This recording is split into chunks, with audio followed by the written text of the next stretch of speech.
स्वागतम सुनीता, बस यही गूंज सुनाई दे रही है। दरअसल सुनीता विलियम्स की वापसी पर प्रधानमंत्री नरेंद्र मोदी ने भी पोस्ट किया है और मोदी का पोस्ट जिसमें वो लिखते हैं कि क्रू 9 का स्वागत है। ये आपके धैर्य साहस की परीक्षा थी।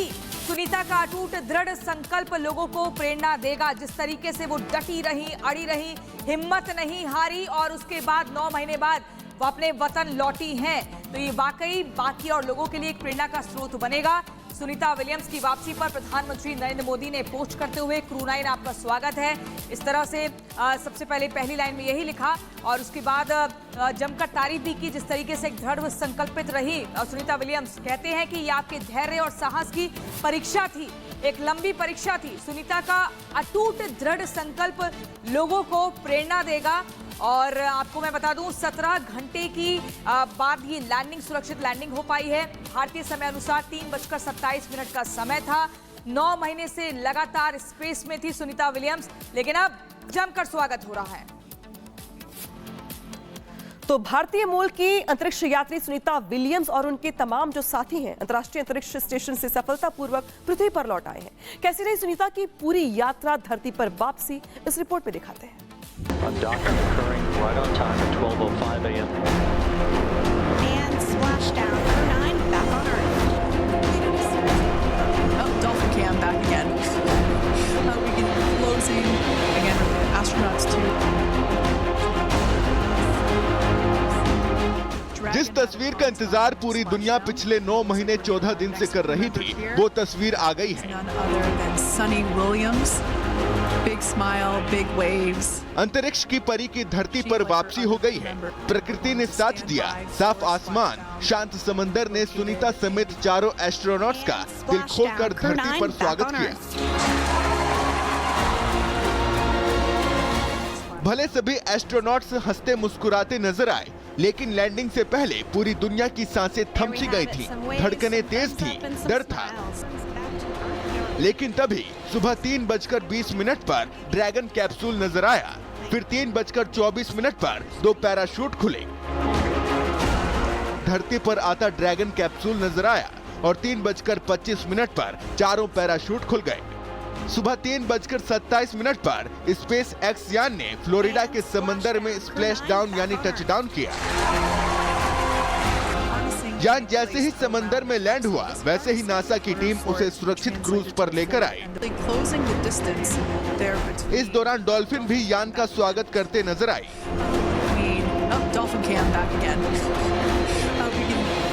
17 घंटे के लंबे सफर के बाद सुनीता और उनके सहयात्री यान से बाहर आए। हंसते मुस्कुराते हुए सभी अंतरिक्ष यात्री कैप्सूल से बाहर निकले, जिसमें से किसी को व्हीलचेयर तो किसी को स्ट्रेचर की मदद से बाहर निकाला गया।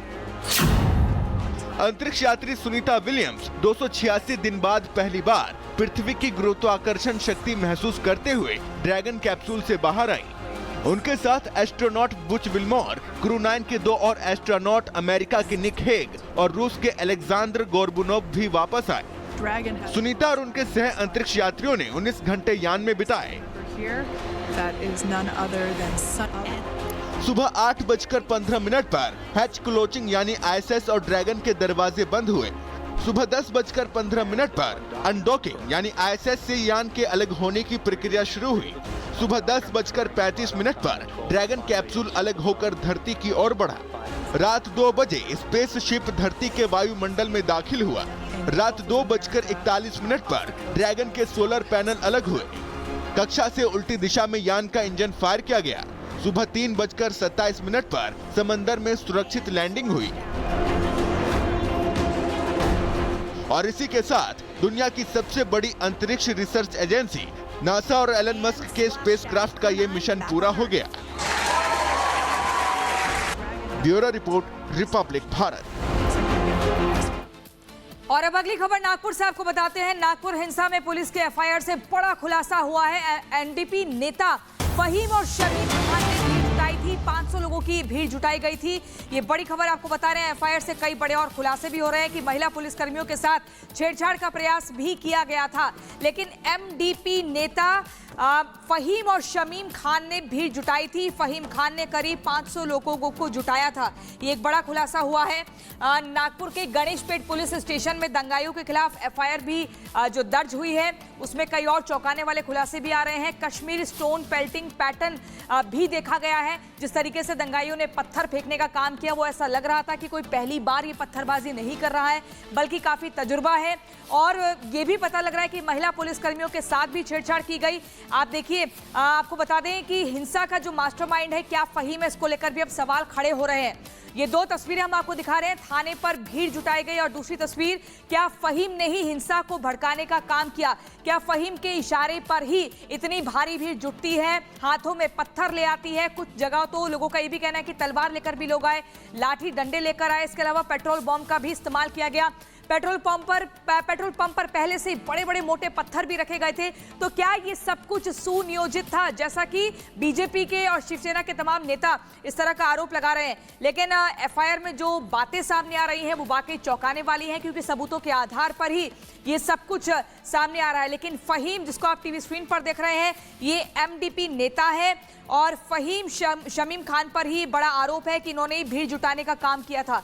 करीब 500 लोगों की भीड़ इन्होंने जुटाई थी। तो ये जो चेहरा देख रहे हैं आप, दरअसल ये वही चेहरा है जिसके चलते नागपुर के अलग अलग हिस्सों में जो है हिंसा हुई, उपद्रव हुआ, दंगा हुआ। सीधे रुख करते सहयोगी जतिन का। जतिन, जिस तरीके से आप लगातार वहां से रिपोर्ट कर रहे हैं, अलग अलग जगहों पे जा भी रहे हैं, जायजा ले रहे हैं, लोगों से बातचीत कर रहे हैं, लेकिन पूरे मामले में जो एफआईआर दर्ज हुई है उससे बड़ा खुलासा हुआ है। फहीम खान, शमीम खान, ये दो चेहरे हैं, ये दो नेता ऐसे हैं एमडीपी के जिनके चलते ये हिंसा हुई, जिन्होंने लोगों को बुलाया, भड़काया, बरगलाया, फिर जम के उपद्रव करवाया। बिल्कुल, देखिए, फहीम खान को लेकर एक और अपडेट अभी जो सामने आया है उसमें यह कि फहीम खान वो शख्स है जिसने सबसे पहले एफआईआर हिंदू संगठन के खिलाफ कराई थी।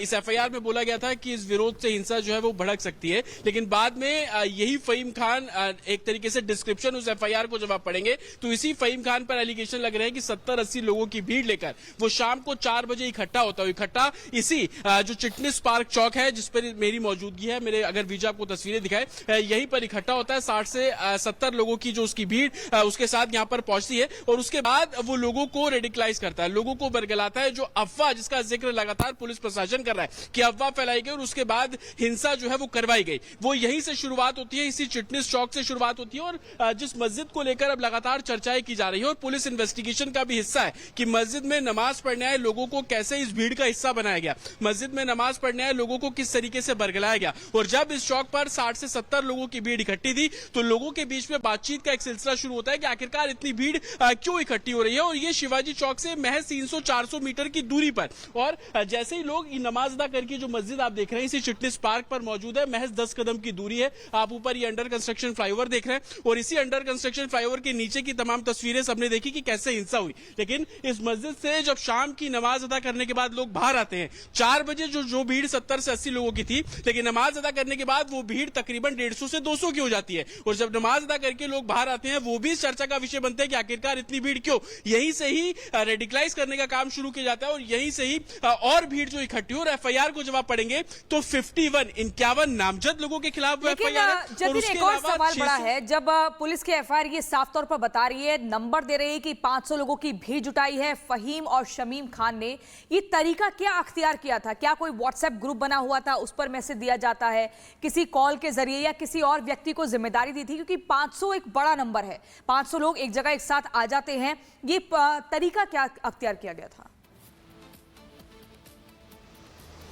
बिल्कुल, देखिए, ये अब इन्वेस्टिगेशन का हिस्सा है, लेकिन व्हाट्सएप ग्रुप, सोशल मीडिया का इस्तेमाल करना, इससे आप एक तरीके से मना नहीं कर सकते। पुलिस इन्वेस्टिगेशन इस डायरेक्शन में भी चल रही है। अमूमन देखा जाता है कि हर संगठन का एक व्हाट्सएप ग्रुप होता है, सोशल मीडिया पेज होता है, और उसके जरिए वो क्या कुछ करने वाले हैं उसके बारे में जानकारी देते हैं। तो संभवतः इस मामले में भी व्हाट्सएप ग्रुप जरूर रहा होगा, लेकिन जांच का विषय यह है कि उस व्हाट्सएप ग्रुप में पोस्ट क्या किया गया, उस पोस्ट में क्या कुछ बोला गया, ये सबसे बड़ा सवाल है। और सवाल यह भी कि जिस अफवाह को फैलाने का काम फहीम खान और उसके साथियों ने किया, वो अफवाह किस माध्यम से फैलाई गई और किस पोस्ट के जरिए फैलाई गई कि कुछ ही घंटों में जो लोगों की भीड़ है वो 600 से 700 की हो जाती है। और ना सिर्फ